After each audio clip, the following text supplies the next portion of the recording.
Hey guys, Chris from Drift Outfitters here, and today I'm going to show you how to tie the Murdich Minnow. This is a really simple baitfish pattern, works for a really wide range of species.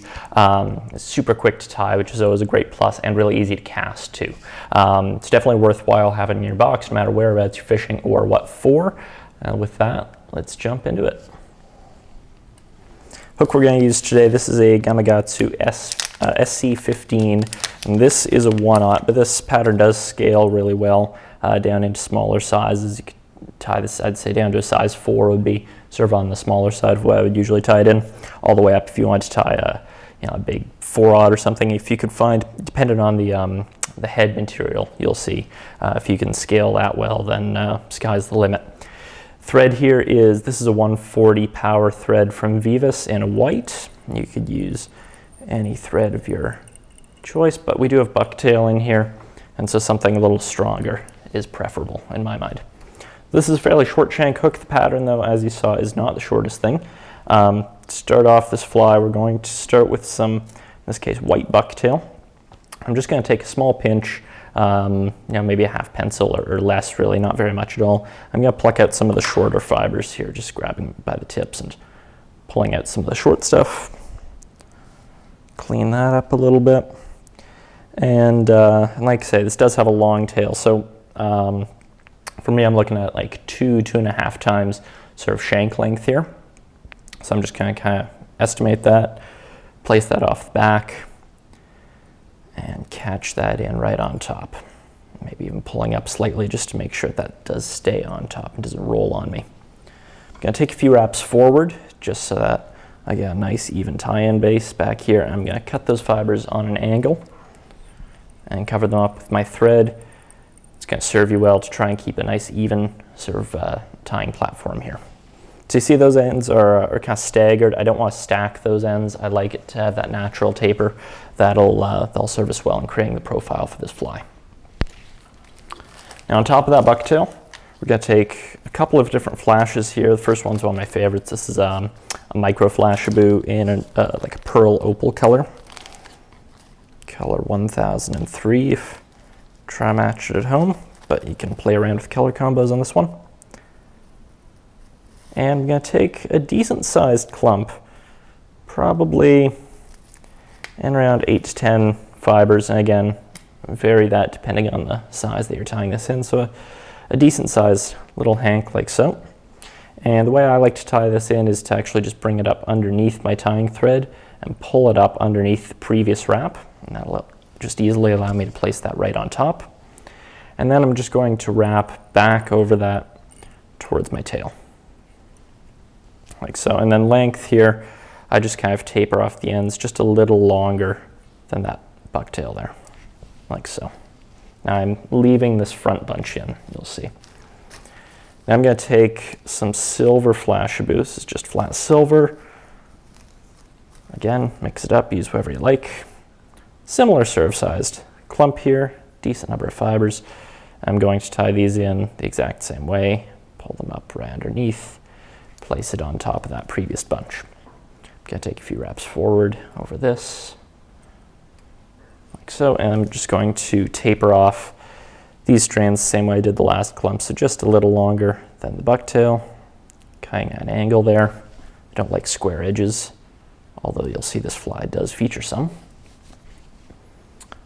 And before we do anything with these butt ends out front here, this is just some white EP fiber.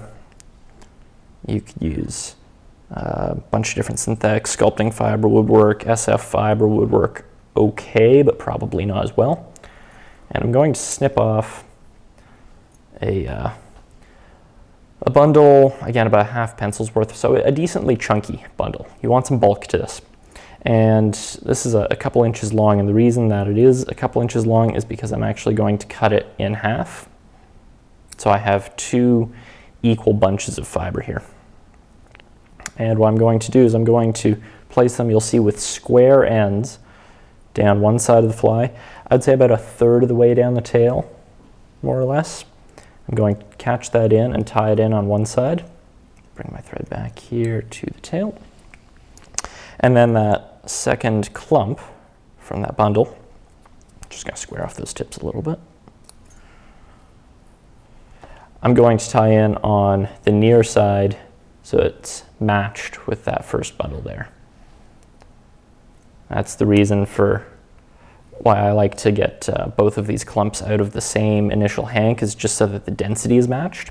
And the reason that we tie these in square is that the effect that these have on the fly is, if you can imagine, they sort of deflect water over the sides, and they actually aid in this fly gliding and darting through the water. It makes the action a little bit more erratic, which is always nice for a baitfish pattern. It's an interesting effect that they have. And they do sort of complement, even though it is a square edge, you can see it doesn't really affect the taper of this fly too much. It still tapers nicely down into sort of that teardrop shape from above or below. So I've tapered off these butt ends here. I'm just going to start covering them up. And then I'm going to grab these waist ends, or not waist ends, but butt ends of Flashabou here. And I'm going to fold them back into that fly right over the top of that EP fiber. And without letting go, I'm just going to taper these off sort of about halfway down the tail, so they kind of mix into that body as well, and again add in that taper. There we go. You can see that coming together nicely now. And just cover up those waist ends, clean them up if need be. This is all again covered up, so it's not the prettiest thing right now, but it will come together. So that's what our fly is looking like. Now for the front, they originally used a staz or a large cactus chenille, which absolutely works really nicely. But one other option that I really like is to use some kind of a dubbing brush. And there are different ones out there. You can use, what I'm going to use today, this is a polar fiber brush, or a little end piece of one at this point. And this is a 3/4 inch size in white. So this is just strands of polar fiber, the super soft kind of synthetic, wound between a couple strands of wire to create sort of a chenille. But you could also use something like, you know, the EP tarantula brush. You could use streamer fiber brush, or you could use the original staz. I think they're all kind of neat, but just different options for you to dress up this fly in slightly different ways. So I'm going to catch this in just as if it was a chenille, just placing one exposed end of those wire strands alongside that fly, catch them in, bring my thread forward. And then I'm going to just start wrapping. So you'll see I've built up a little bit of a nice tapered edge here, and that's just going to allow me to wrap this brush over here without it slipping. It's going to make for an easier base to wrap over. And I'm not looking to make this super dense. I'm just looking to sort of cover things up. So I'm spacing out my wraps just slightly. I want a little bit of bulk in this head, but not a ton. So I'm just sort of spiraling those wraps forward until I get up to the eye. And then I'll catch that in, like so. And just take a cheap pair of scissors here, one that you don't mind beating up, and snip off the excess there. And tidy up, like so. And we'll throw on a quick whip finish here. And you could fish the fly just like that. Like I say, it's a really simple kind of bait fish pattern. That would fish just fine. But a couple other additions that you may want to consider doing. One, you saw in that original fly, I had it markered up a little bit. So if you want, you can take a marker. This is a Copic marker. You can use a Sharpie. Any kind of permanent marker will do. Obviously, color's up to you as well. And I'm just going to lightly kind of touch up that material here. And any sort of synthetic usually takes markers pretty well. It is relatively permanent. Get under that fiber a little bit. Not looking to go super heavy here.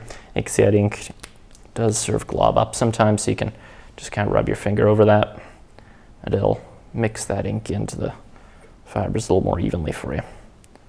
If you have an airbrush kit, you can use that too. That's a great way to get some cool effects, but this is all you really need to create that little bit of a two-tone effect.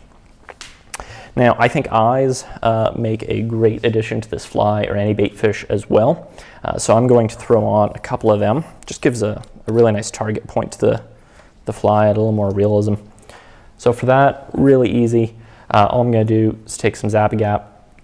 This is the medium viscosity stuff, and what I like to do is sort of, on the Astaz it's easier because it's shorter fiber, and so when you glue the eyes on, they tend to rest closer to the shank and be a little bit more solid. What I like to do if I'm using a brush is I'll actually pull the fibers sort of down and up to the respective sides from that shank, so I'm exposing, you can see those wire wraps from the brush in the middle there. And what that's going to allow me to do is glue these eyes pretty well directly to the shank so that they're a little bit more secure.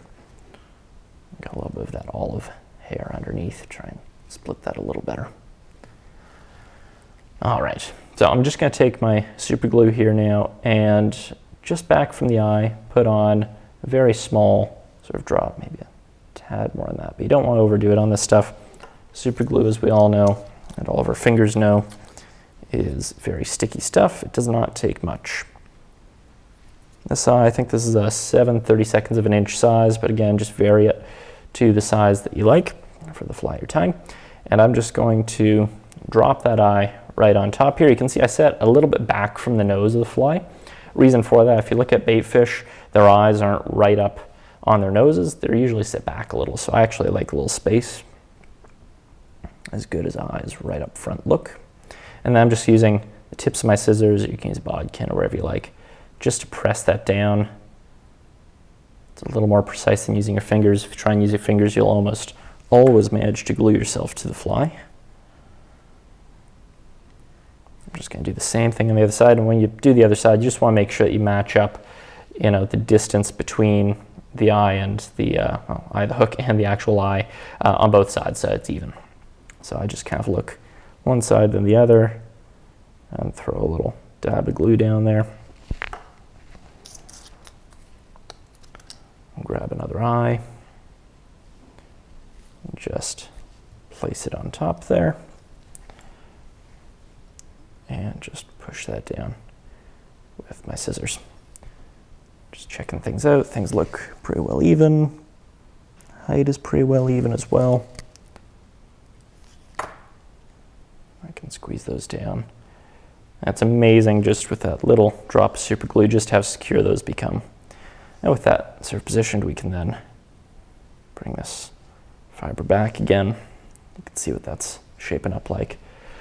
That is your Murdich Minnow. One last thing I'll do here just to be extra safe, just grab some head cement and we'll just apply a little dab of that right up at the eye. And that is a super durable fly. Really easy to cast. I mean, you could cast that thing on a 3-weight if you wanted to. Great motion in the water. Again, you could tie it in a range of different sizes, and it produces fish. Murdich Minnow, give it a go.